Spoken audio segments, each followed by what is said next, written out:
Welcome to Be Customer-Led, where we'll explore how leading experts in customer and employee experience are navigating organizations through their own journey to be customer-led, and the actions and behaviors employees and businesses exhibit to get there.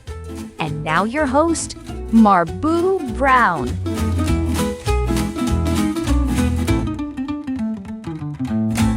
Hi, everyone, and welcome to another episode of Be Customer-Led, where once again, we will be bringing you practical insights and nuggets that you can put to use to enhance the customer and employee experience journey at your company right away. Today, we'll be speaking with Ken Hughes, a renowned keynote speaker, consumer behaviorist, a thought leader in CX, so much so that he is known as the king of customer experience. Welcome to the program, Ken. Thank you very much, Marbu. Delighted to be here, pal. Oh, I'm excited to have you on with us. You're renowned for your expertise in customer experience, consumer behavior, and the psychology behind brand loyalty. How did you come to be an expert on these topics, and especially, how did you come to be known as the king of customer experience? Yeah, the king, me and Michael Jackson, the king of pop. Yeah, it was funny. I was being introduced a couple of years ago at an event, and the MC just used that in the introduction. And then it was tweeted by a few people after, and people who had seen the keynote thought, "Oh my God, he is the king!" And I thought, "Oh, royalty! Yeah, let's be royalty. It's wonderful." So yeah, it was a title that was bestowed upon me. I would describe myself as a social scientist mainly. I am fascinated by human behavior. Always have been. Even like when I was in university years ago, I was like fascinated with the modules around psychology and sociology in my business degree more than I was with accounting and economics. I was fascinated by the way we think as humans and the way we buy brands to satisfy our self-worth. And so later in life, when I ran a marketing agency, I was responsible for a lot of CX work with big global brands, NPS score tracking, all that stuff. And I was always fascinated by the executives who wanted the graphs and the Excel and the NPS and the data, but they never really were able to take what the data may be saying and turn it into impactful things in the real world with their customers or employees that would make a difference. And so I kind of became interested in why the corporate world isn't in a place where they understand the ologies better: anthropology, sociology, psychology, behavioral economics, all these things that are really fascinating in terms of how we think, why we think, how we behave. And yet the corporate world seems to be quite distant from them. And so that brought me into kind of humanizing my customer experience work a lot. So today I would work with some of the biggest brands in the world, all geographies across the world, helping them basically connect their brands, their product, their service, but more their brand, their essence, to the customer of today. And what that customer of today is, who they are, what they expect. And those things, of course, keep changing every generation, every 5 years, and technology and all that kind of stuff. So I'm really all about connection in the end, like understanding the connection point between a brand, its customer, or its employee, and how that connection should be as opposed to is. It's so interesting. As you talk about that, the thought that comes to my mind is that these CX metrics without action, they're just dead. Right? I mean, there's nothing to them unless there's action that goes with them, unless there's stories, right? That go along with them, that make them come alive because the customers, have had these types of experiences. With that, let me ask you, what's the most memorable customer experience story you've encountered, good or bad, and what did that teach you? Yeah, I mean, there's been many bad, obviously. As a customer in the world, we come across them every day. I mean, before I answer that question, the story word you've used is really interesting because I do think, I'm an Irish man. And so we are a country of storytellers, back to James Joyce and in fact in Ireland there's an expression. It probably comes out of Dublin more in terms of colloquialism. And it's the way people say hello to each other on the street. And I've never thought about this before. It came to me a few years ago. I realized how unique it is to Ireland. So when you meet someone, you say, "What's the story?" That's the first thing you say. So what you're really saying is what's going on for you? Tell me what happened in the last day or two, but it's shortened down to what's the story. And in fact, in Dublin accent, it would be story, just one word. And in that story would be what's the story? And so in our culture, it is normal to use stories to convey not only information, but a story always conveys emotion. and belonging and lessons. And so it is a really interesting word you've used there. And in customer experience, I think we don't share our stories maybe enough internally in a company. And, to get that customer obsession that you talk about, that obsession piece comes from really a kind of a belonging to customer experience and a purpose. And I think stories are a great way. So I have many stories. Let me tell you one of the ones I like best because it just shows kind of the overlap between employee experience and customer experience. And so anyone listening to this podcast would probably be quite familiar with the Ritz-Carlton and their $2,000 budget. So the Ritz-Carlton, from an employee empowerment point of view, they obviously place customer experience at the front and center of everything they do. But to make sure that the people at the front line really bring it to life, they allow them a $2,000 budget to access at any given time to repair a pain point in the customer journey that may appear. And $2,000 sounds like a lot of money, but of course, the customer lifetime value on any given Ritz-Carlton customer is around $250,000. So over the course of their entire life, the 40, 50 years of using the brand, it's likely that they will spend nearly $250,000. And the first piece they train them is see that figure above your customer's head every time. Don't see the stay they're having today or this week or this weekend. See the value, the total value, and you treat them a bit different if you see that value. Absolutely.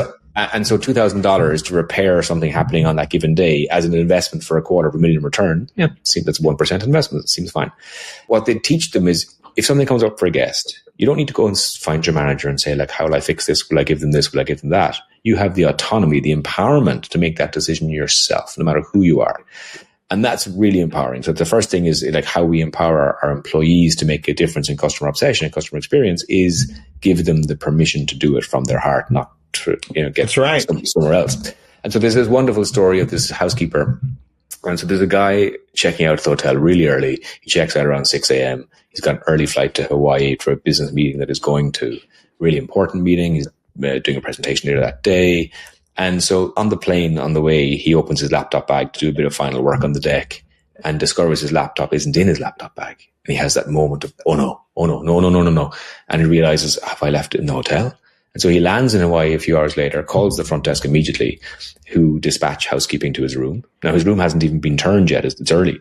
So the housekeeper lets herself in, and there it is. The laptop is there on the counter, on the desk. And she says, yeah, no, we have it here. And he goes, oh, no.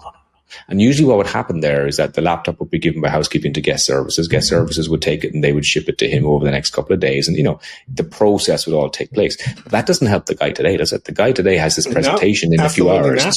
And so this is the point about empowerment. And she had just recently finished her training, thankfully, and had remembered this kind of, if you see a moment, make a difference. And so she took off her apron, took the laptop, got a taxi to the airport, bought herself an economy ticket with the $2,000 budget that was available to her, flew to Hawaii, and 4 hours later knocked on his door in the hotel and just handed him the laptop. And she went back in time, I guess, to clock off. And so, the question is, did she get fired for leaving her job without permission? No.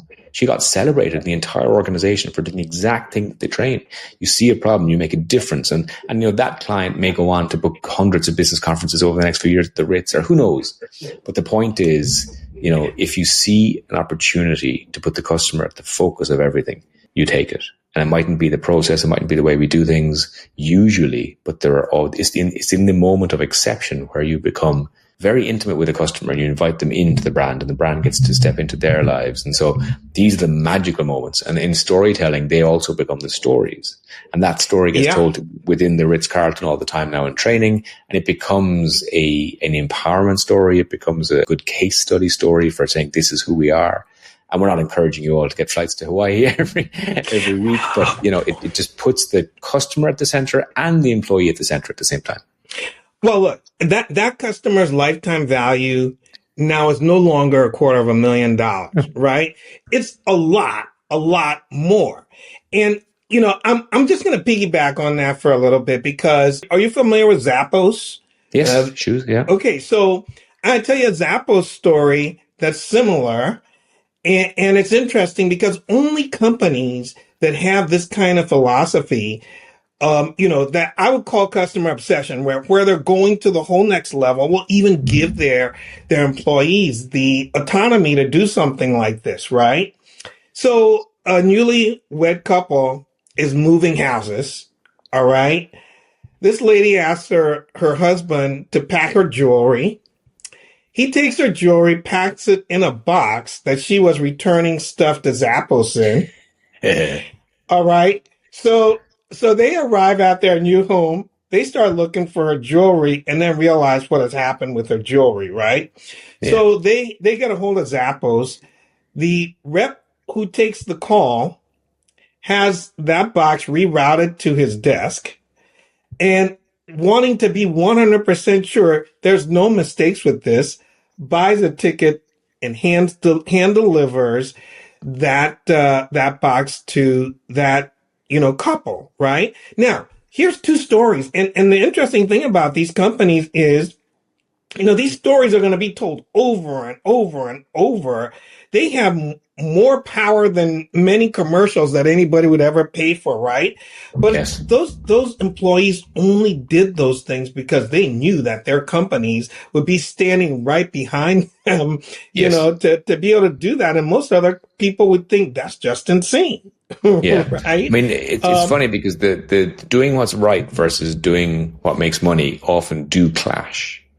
And this is one of the issues that we come up with again and again with customer experience in companies looking for ROI and, why should we do this? And so sometimes doing the right thing morally puts your customer lifetime value, as you just said, so much higher. So the return on investment is way longer than you might like. But doing the right thing is always the right thing. That's why we call it doing the right thing. If we want to trade stories, there's another beautiful story from United Airlines, who, there's good stories, there's bad stories, lots of, I can tell you both on both sides. But this one is a wonderful one. There's a guy called Kerry Drake. He lives in San Francisco. He gets that call that we all get at some point, and maybe you've had it before, I don't know. His mom was quite ill and was about to pass away. So he got the call, get home tonight. You need to, it's going to be tonight. And so she's living in Houston or in Lubbock in Texas. He's living in San Francisco. So he jumps on the United website, buys 2 flights into Houston. He's got about 45 minutes, an hour in Houston connection back to Lubbock. So it's all pressure. So he's on the first flight waiting for it to take off. And the pilot comes on and says, I'm sorry, we're going to be delayed here by about 45 minutes on the tarmac. And he immediately knows that's his connection time. So he's going to miss his connection. Oh, wow. Mm-hmm. And that means he's going to miss his moment at the bedside of a dying parent. And, that's really overwhelming. So he starts to cry on the plane, obviously softly to himself. And the cabin crew sees him crying and brings him some napkins to dry his tears as he's sitting in the plane. And she gets the story from him as to what's happening. And she thinks, oh my God, that sucks, Because Hollywood kind of gives us this idea that you should be at the bedside of your parent. And not everyone gets to do that, but it's a nice gift. It would certainly be somewhere you'd want to be. And so she goes back and talks to the pilot, just kind of, hanging around, waiting for the delay to lift. And the pilot also thinks, God, that does suck. That's really crappy, And so he lifts his radio and he dials into control back at Houston. And he gets talking to the pilot of the next plane. And off system, the two of them collude to keep the second plane on the ground in Houston. Now, from an aviation point of view, we know that planes make money in the sky. They don't make money on the ground. Yes. And so it's turn, And now you're wondering, all those delays that I've had, are they real? And so they take off. They're 45 minutes behind. They land in 45 minutes late. And obviously, Mr. Drake comes off that first plane. He does that airport Olympics run that we've all done through an airport, bags flying. He comes around the corner to the next gate to meet the pilot of the second plane standing at the top of the ramp with his hands out saying, Mr. Drake, please stop running. This plane goes nowhere without you on board, sir. And he boards and he does make it to the bedside of his dying mum to say goodbye. And it becomes a story. It's all over the CNN. And, it becomes one of those lovely viral stories. And the question again is who will Mr. Drake fly with for the rest of his life? Even if United don't even go to his destination, I'd imagine he'll go kind of close by and hire a bicycle and cycle the rest of the way himself. He will remember that moment where the brand held him in their hand and change the product, change the process, change the way things are done for him. And I know you used the word customer obsession. And I've actually stopped using the word customer experience for the same reason, because sometimes I think it's not enough. It doesn't go far enough. Like an experience can be anything, good or bad. I actually have started using the word customer intimacy with my clients, because what I want to teach them is that intimacy from a relationship point of view is depth. It's belonging. It's safety. And so the definition, like the dictionary definition of intimacy is fostering a sense of closeness. And that's what we want to do in brand relationship. We want to foster a sense of closeness. We don't really want to sell you something, product or service. We want you to feel that you belong to us as much as we belong to you. And so customer intimacy really kind of puts some manners, I think, sometimes on a lot of people who are working in experience management. And like, well, are we doing enough? Because if you want to be intimate with someone, like take a romantic relationship, you could have one night stands all your life, every night. That's an experience, you could say, and it's a nice experience, but you know that after 6 months, it's going to kind of ring quite hollow because there'll be no depth to it. Whereas intimacy is around doing things for the long term, investing in the relationship. You don't might get a return that day, that week, but you're investing because that's the thing to do. And so I think the power of customer connections is around in the relationship space. It's not in the product space or the service space. It's in the relationship space.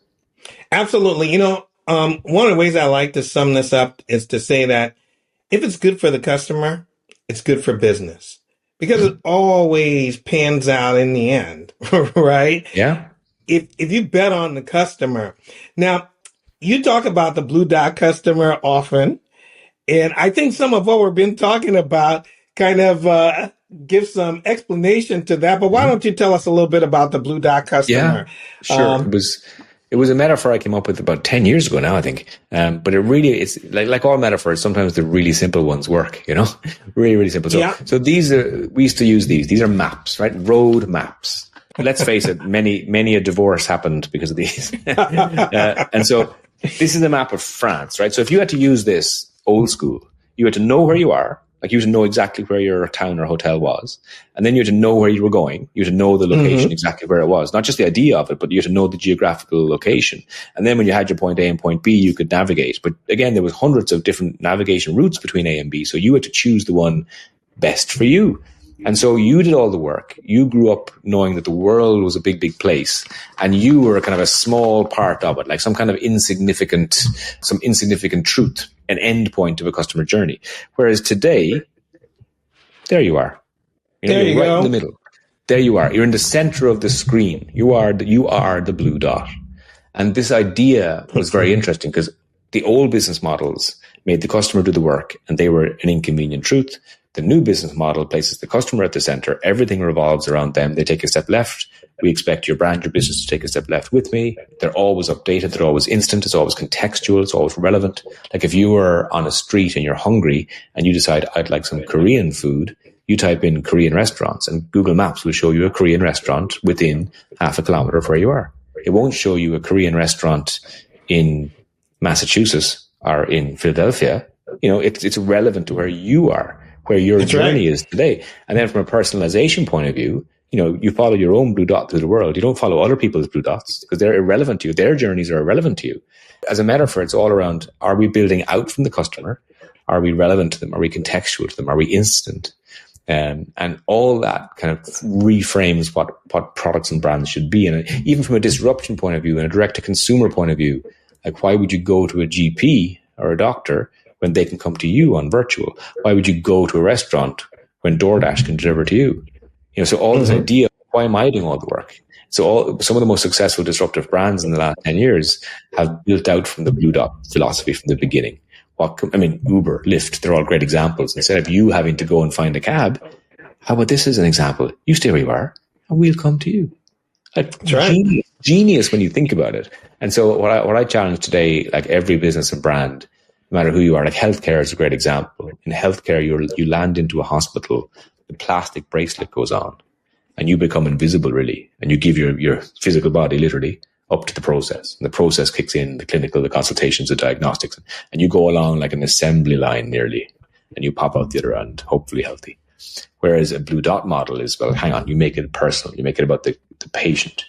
You make it about the customer. And even in healthcare, trying to get healthcare companies using the word customer is like, it sticks in their mouth because they're just used to using the word patient. A patient is someone you work on. A patient is kind of an invisible entity nearly. In fact, the Latin, if you look at the construction of the word, patient comes from the word to bear suffering in Latin. So, hardly a great marketing word to be using for healthcare. And so, their clients, their customers, their guests even go that far. Like Disney used the word guest, and they have for years to reframe they're not just someone giving us money in a park today, they're a guest of our park. And similarly in healthcare, in hospitality, do it naturally. But in healthcare, if you start using the word guest instead of patient, you have an immediate shift in language, but also in behavior from every doctor, every nurse, that there's a guest here. I need to look after this guest. And so you spend a bit more with them, you talk with them a bit more, you become more empathetic, and you start to treat the whole thing less as a product and more of an experience. Yeah, well, the language has a great way of shifting the mindset. And I think that you're absolutely right about that, with people shifting their language to kind of put the customer in the center, and you revolve around the customer as opposed to the customer revolving around you.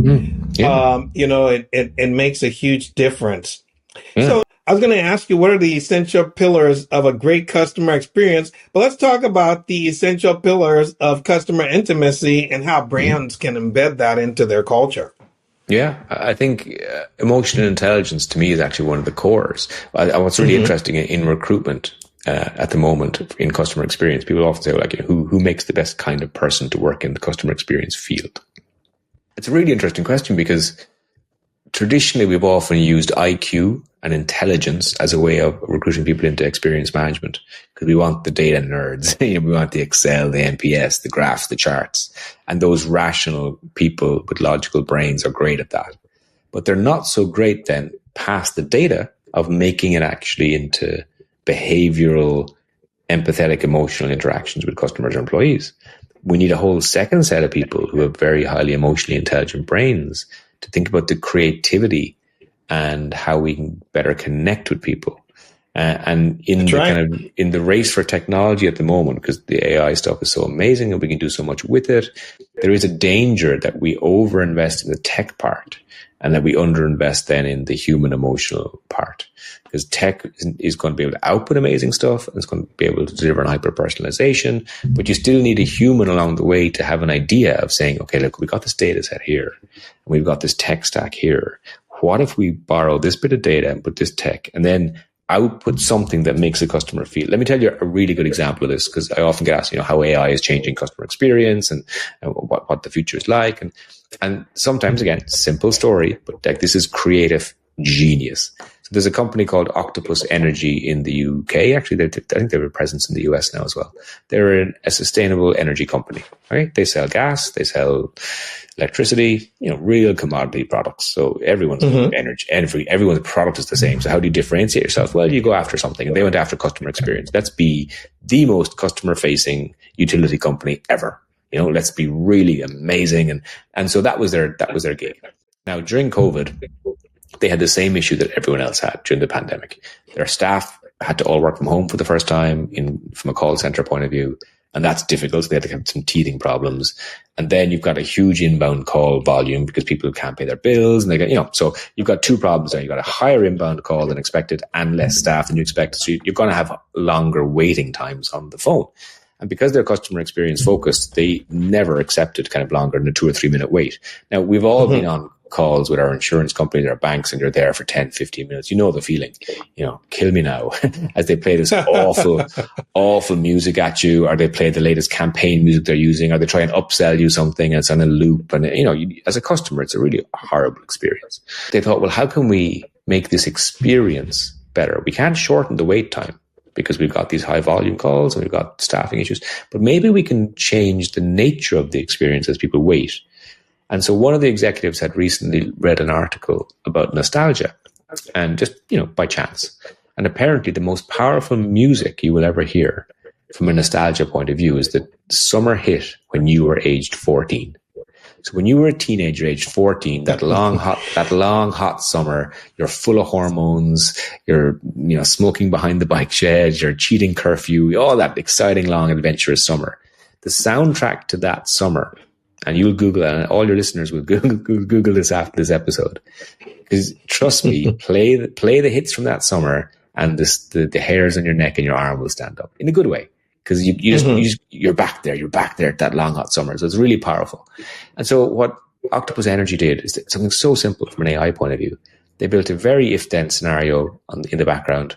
Now the customer calls in, they harvest your phone number immediately. It's easy. They match it to your account number. Easy. They pull your date of birth, and now they add 14 years and they play you the song as you're waiting from when you were 14. So there could be 20 people on calls all waiting, but every one of those 20 people is getting a different track based on who you are, based on what will make you feel. And, the surprising outcome is that, like, you interrupt the call after 5 minutes, the agent comes on and says, hey, sorry for the wait.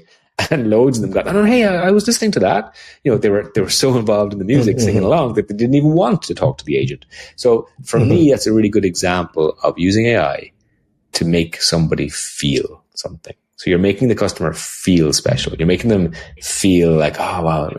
But that took creative genius. Every utility company has our dates of birth. They have had them for 100 years.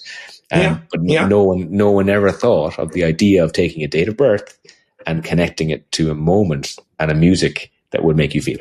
And that idea is amazing. So do you remember Intel Inside when, on laptops, they used to have the sticker that said Intel Inside, yes. Right?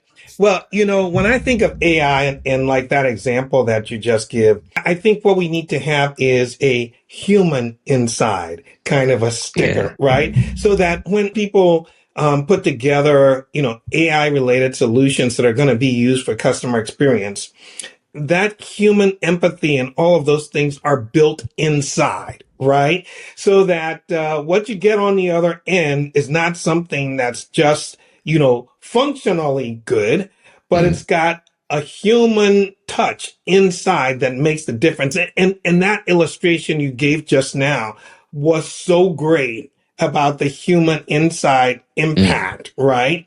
I think that's just amazing. But anything else you want to add about those principles, of those pillars of great customer intimacy? Anything else you want to add to that? If you're looking at it from a pillar point of view, you obviously have to have the data first of all to do it, right? So you have to have the data to deliver. You then have to have the tech and the AI to be able to spin that data. Because I'm really tired of people talking about data is the new oil. Yeah, well, like a barrel of oil is useless to you. You have to refine a barrel of oil into jet fuel or gasoline or whatever to make it usable. And data is the same. You can have all the data you want, but unless you're refining it and drawing out the information from it that's going to actually make a difference in people's lives and make them feel special, etc., then you're a fool. And so you've got to have the data, you got to have a refined data, then you've got to have the technology to be able to spin the data, and then you have to have the emotional intelligence of people with a passion for customer connection or a passion for employee connection that then says, right, what can we do here? How can we? So for me, the starting place is always, how can I make this customer feel better? How can I make this employee feel more belonging? And then once you start from that place, you work backwards. So customer experience isn't a process; it's not a department; it's a philosophy. It's a way of existing, and so you have to invest. And so again, from the top, then if you think of it, if it's passion and data and tech, the last one I think is leadership.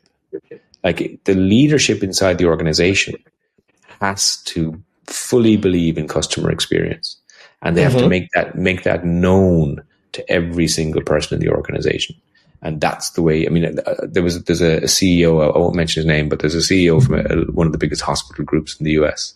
And I was having a breakfast with him recently, and he told me that every time he visits one of their hospitals, he takes off his jacket and tie, and he puts on one of the plastic aprons from the dinner ladies, and he slides into dinner service, and he delivers trays to beds. And he does that for two reasons. One, he's learned that the patients will tell the dinner staff everything in terms of positive and negative.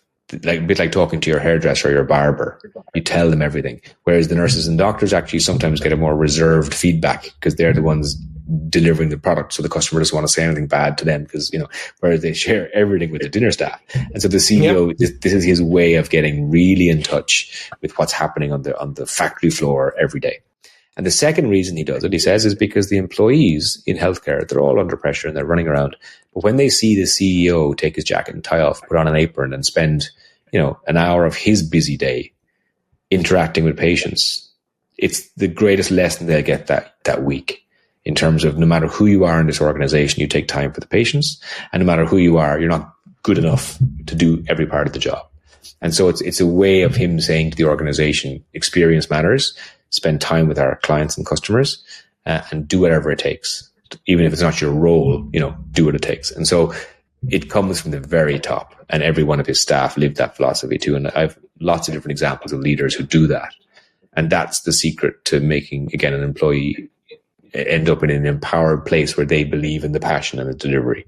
Because it's very hard to get a customer to believe in any kind of customer intimacy or customer obsession and passion for it unless they can turn around and see that same passion, that same energy inside the organization. So I think it's that emotional intelligence, it's leadership, it's data, it's tech, and it's that creativity piece then that needs to be there to put all that together in a way that makes impact on the customer. Yeah, absolutely. The leaders have to model the culture that they want, to see executed in the organization. And if they do that, it creates belief, right? That, they're really serious about this and encourages people to follow that. But also earlier you were talking a little bit about, what kind of people you recruit. And it makes me think of an old adage in basketball where it says, you can't teach height, right? I mean, you're either 7 feet or you're not, right? Yeah. And this doesn't translate entirely, but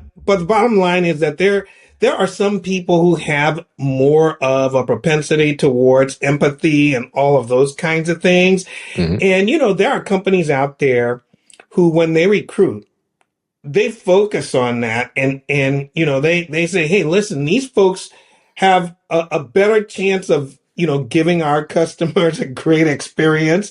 And so we're recruiting for that. And they're very selective in how they even recruit the people, that they bring into the organization to deliver for their customers.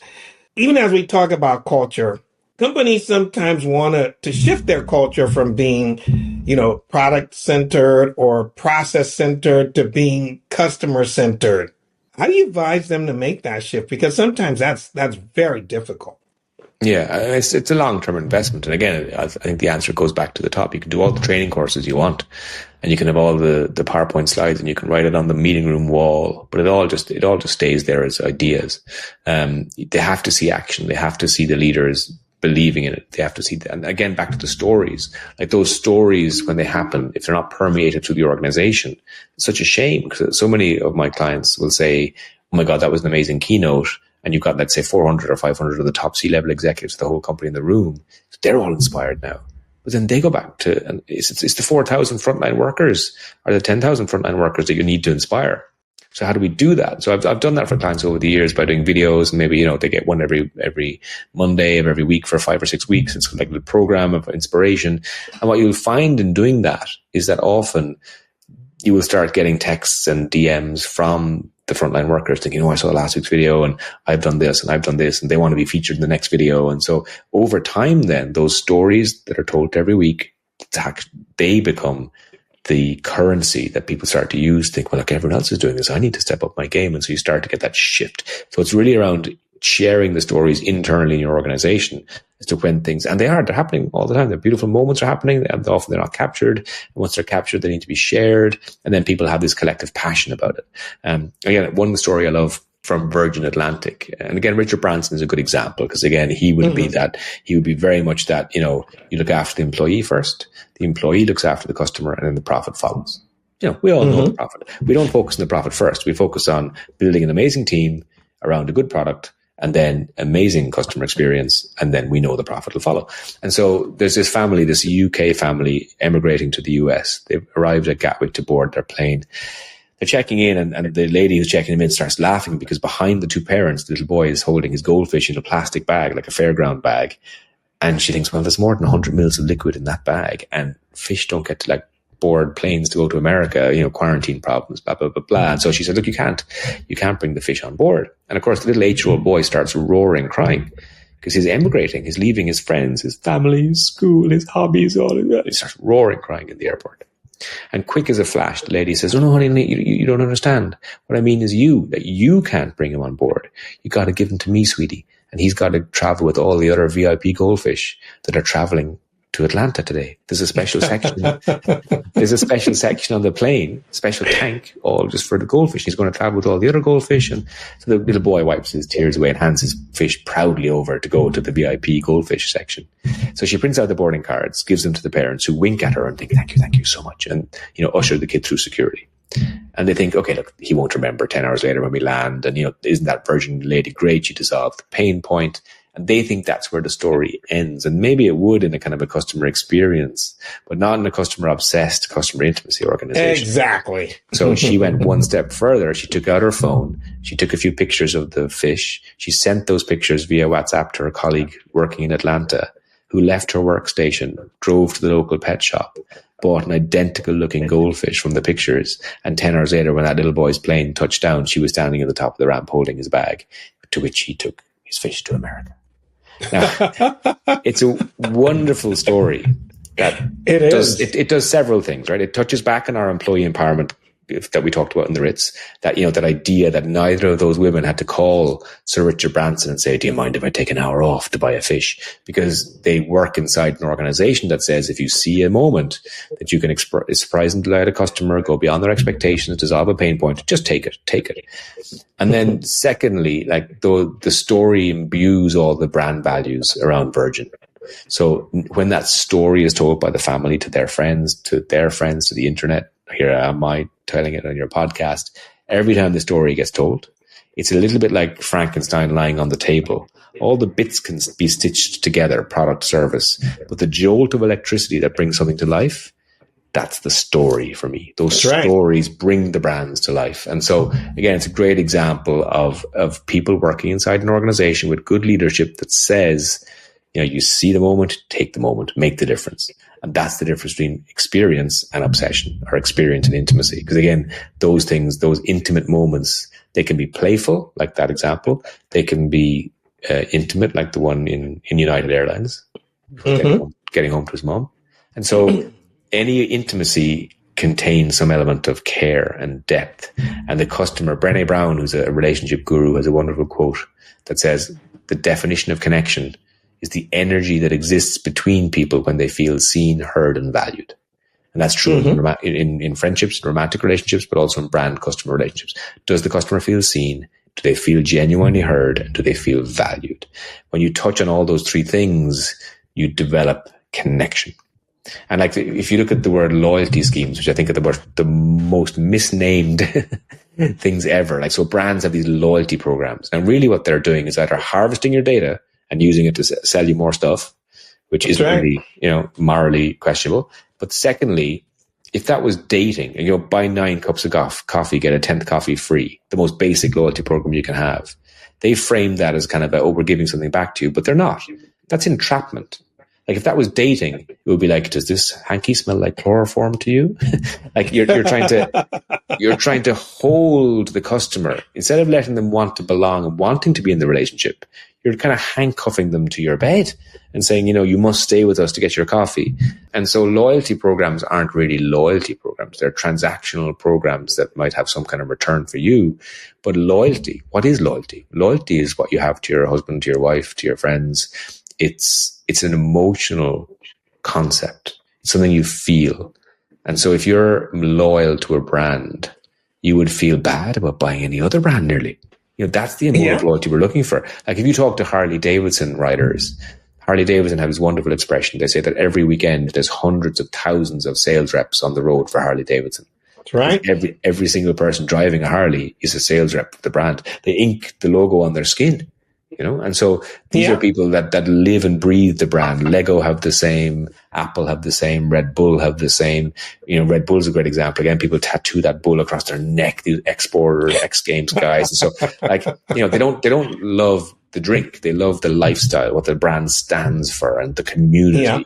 And so tribal belonging is really what we're all aiming for in customer experience, to have a tribe, to have a group of people who are such an empowered force of consumers that they sell your product for you, that they become the most evangelical part. Absolutely. I tell people that, the folks in your business, they are the commercial, right? I mean, people pay a lot of money for commercials, but for 30-second commercials, but the time that they spend with your employees in the business generally is a lot more than 30 seconds. Mm-hmm. And during that time, those people are the commercial, right? But, taking it one step further, when you have like these Harley Davidson people who will tattoo the brand on their arm, or the Costco people who will tattoo the brand, these folks, they're your commercial. When you have that intimacy with them, they go out and do all that work for you. But more importantly, like you said, they even feel bad about, going to buy from other brands because they're so connected, right? Yeah. Ken, I hate to tell you this, but we're pretty much out of time. Had to come to an end sometime, Marbu. It's been a pleasure having this conversation with you. Yeah, no but before we wrap up, do you have any parting words that you'd like to share with our listeners before we bring this to a close?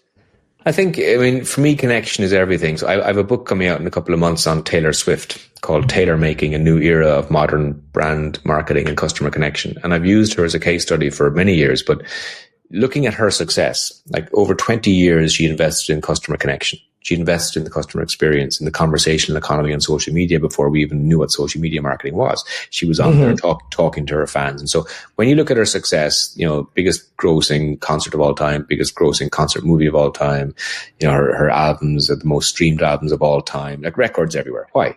Like what? Lady Gaga is good, Madonna's good, Beyonce is good, Rihanna's good, or there's so many artists that have access to the same talent pool, producers, directors, writers.